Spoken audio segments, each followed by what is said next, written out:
Hello, we're returning to the summer reading of the book Wonder, and we're still in the perspective of Jack, and we're finding out if and how they repair their friendship, Jack and Augie. So let's continue with that. They're just coming back from Thanksgiving break.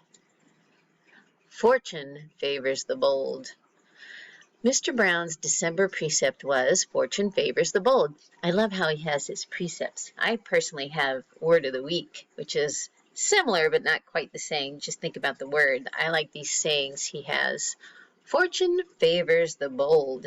We were all supposed to write a paragraph about some time in our lives when we did something very brave and how, because of it, something good happened to us. Nice. I thought about this a lot, to be truthful. I have to say that I think the bravest thing I ever did was become friends with August. But I couldn't write about that, of course. I was afraid we'd have to read these out loud, or Mr. Brown would put them up on the bulletin board like he does sometimes. So instead, I wrote this lame thing about how I used to be afraid of the ocean when I was little. It was dumb, but I couldn't think of anything else. I wonder what August wrote about. He probably had a lot of things to choose from. Private school.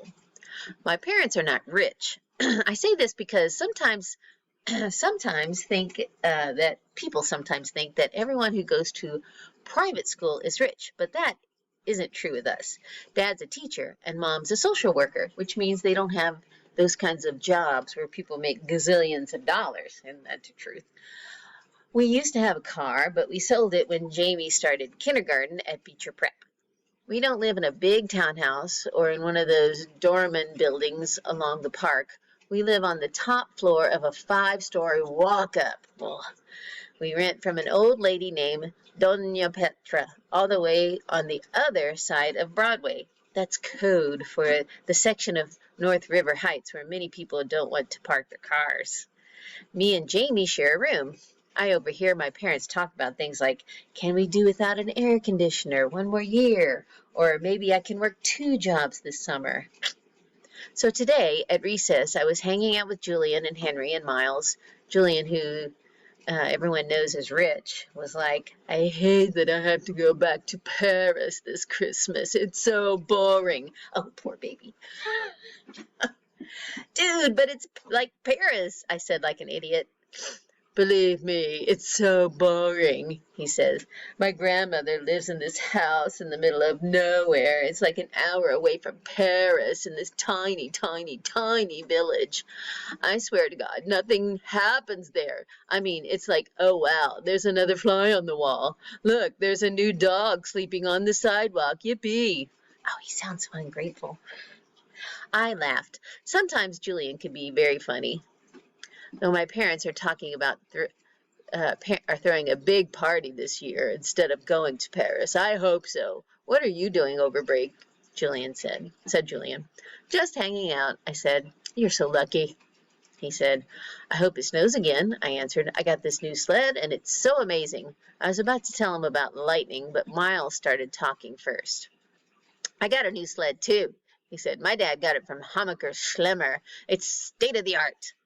How could a sled be state-of-the-art, said Julian. It was like $800 or something. Whoa, we could all go sledding and have a race down Skeleton Hill, I said. That hill is so lame, answered Julian. Are you kidding, I said. Some kid broke his neck there. That's why they call it Skeleton Hill. Julian narrowed his eyes and looked at me like I was the biggest moron in the world. It's called Skeleton Hill because it was an ancient Indian burial ground. Duh. He said. Anyways, it should be called Garbage Hill now. It's so freaking junky. Last time I was there, it was so gross, like with soda cans and broken bottles and stuff. He shook his head. I left my old sled there, said Miles. It was the crappiest piece of junk, and someone took it, too. Maybe a hobo wanted to go sledding, laughed Julian. Where did you leave it? I said. By the big rock at the bottom of the hill, and I went back the next day and it was gone. I couldn't believe anyone actually took it. Here's what we can do, said Julian. Next time it snows, my dad could drive us all up on this golf course in Westchester that makes Skeleton Hill look like nothing. Hey, Jack, where are you going? I started to walk away. I've got to get a book out of my locker, I lied. I just wanted to get away from them fast. I didn't want anyone to know that I was the hobo that had taken the sled. He made it into a good sled. In science. I'm not the greatest student in the world. I know some kids actually like school, but I honestly can't say I do. I like some parts of school, like PE and computer class and lunch and recess, but all in all, I'd be fine without school. And the thing I hate the most about school is all the homework we get. It's not enough that we have to sit through class after class and try to stay awake while they fill our heads with all this stuff we will probably never need to know, like how to figure out the surface area of a cube or whatever the difference, or what the difference is between kinetic and potential energy. I'm like, who cares? I've never ever heard my parents say the word kinetic in all my life. I hate science the most out of all my classes. Oh, I love science. We get so much work and it's not even funny.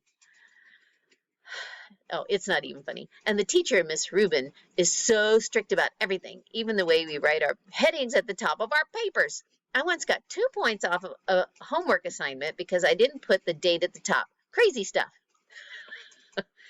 When me and August were still friends, I was doing okay in science because August sat next to me and always let me copy his notes. August has the neatest handwriting of anybody I've ever seen who's a boy, except his script. Even his script is neat, up and down perfectly, with really no small, round, loopy letters. But now that we're ex-friends, it's bad because I can't ask him to let me copy his notes anymore. So I was kind of scrambling today, trying to take notes about what Miss Rubin was saying. My handwriting is awful.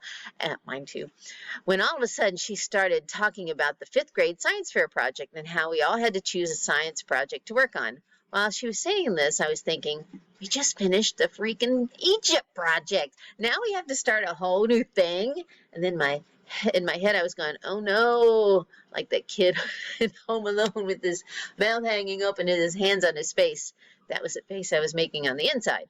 And then I thought of those pictures of melting ghost faces I've seen somewhere where their mouths are open wide and they're screaming. And then all of a sudden, this picture flew into my head, this memory. And I knew what Summer had meant by bleeding scream. It's so weird how it all just came to me in a flash. Someone in homeroom had dressed up in a bleeding scream costume on Halloween. I remember seeing him a few desks from me, and then I remembered not seeing him again. Oh, man, it was August. All this hit me in science class while the teacher was talking. Oh, man, I'd been talking to Julian about August. And that's where we will leave it, where he remembers what he did and why August is so upset with him. And we'll come back next time to see how they resolve this, if they do.